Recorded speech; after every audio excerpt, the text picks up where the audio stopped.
Hi అండి, అందరికీ నమస్కారం. వెల్కమ్ టు అమ్మ చేతి వంటలు.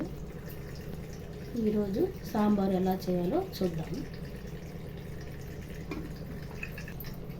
గ్లాసు కందిపప్పు పోసానండి. ఇది శుభ్రంగా కడుక్కొని ఎసరు తగినంత వేసుకొని కుక్కర్లో పెట్టుకొని ఇప్పుడు స్టవ్ వెలిగించి కందిపప్పు పెట్టుకుని తర్వాత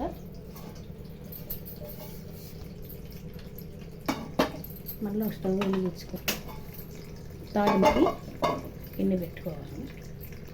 నూనె వేసుకొని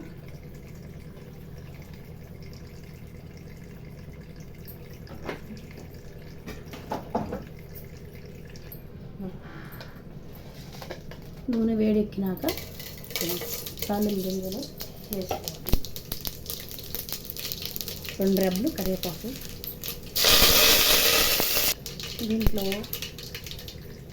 2 ఉల్లిపాయలు, 1 బంగాళదుంప, టమాటాలు 2, పచ్చిమిర్చి 2, ములక్కాయలు ఇవన్నీ వేసుకుంటే బాగుంటుంది. ఇప్పుడు పచ్చిమిర్చి, ఉల్లిపాయలు, ములక్కాయలు, టమాటాలు, బంగాళదుంపలు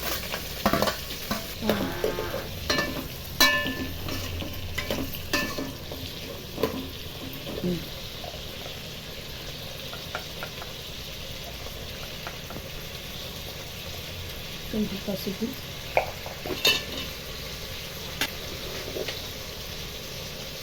కొంచెం కల్లుప్పు కొద్దిగా తగినంత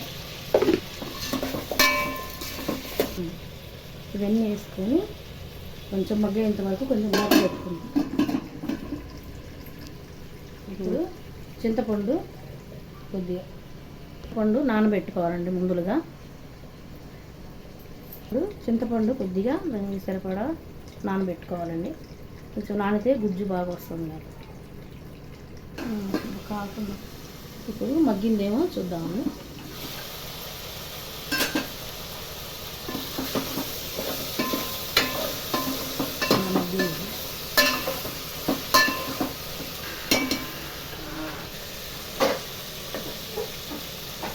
చింతపండు నానబెట్టాలని చెప్పారు కదండి, నానింది చింతపండు. ఇప్పుడు దీన్ని పులుసులో వండుకోవాలి. ఇప్పుడు చింతపండు రసం పోయాలి.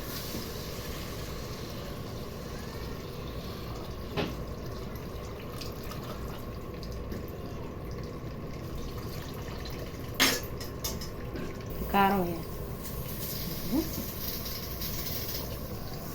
3 స్పూన్లు కారం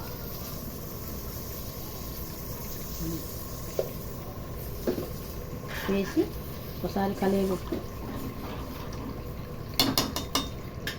కొంచెం ఇవి మరగాలండి, అంతని కొంచెం మూత పెట్టుకుంటే సైడ్గా అట్లా మరుగుతుంది.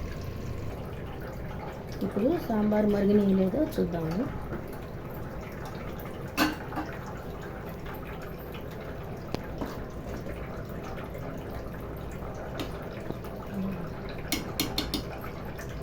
మరిగినాయండి.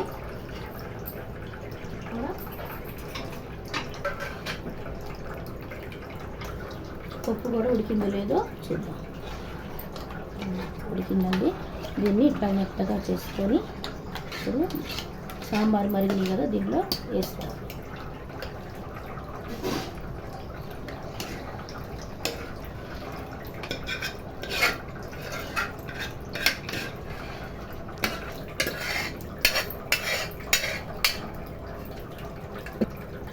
ఇప్పుడు పప్పు వేసుకున్నాం కదండి, మళ్ళీ కొంచెంసేపు మరగనిస్తే బాగుంటుంది. కొంచెం మళ్ళీ మూత పెట్టుకొని కొంచెం మరిగేదాకా ఉంచాలి. ఇప్పుడు ఎలా ఉందో చూద్దామండి.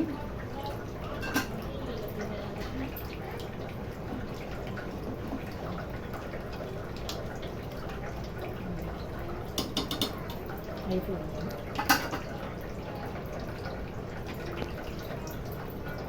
కొంచెం కొద్దిగా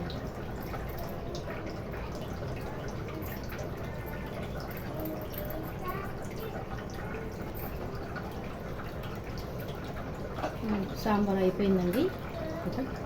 స్టవ్ ఆఫ్ చేస్తాను. ఈ వీడియో కనుక నచ్చినట్లయితే లైక్ చేయండి, షేర్ చేయండి, సబ్స్క్రైబ్ చేయండి. మరో వంటకంతో నెక్స్ట్ వీడియోలో కలుద్దాం.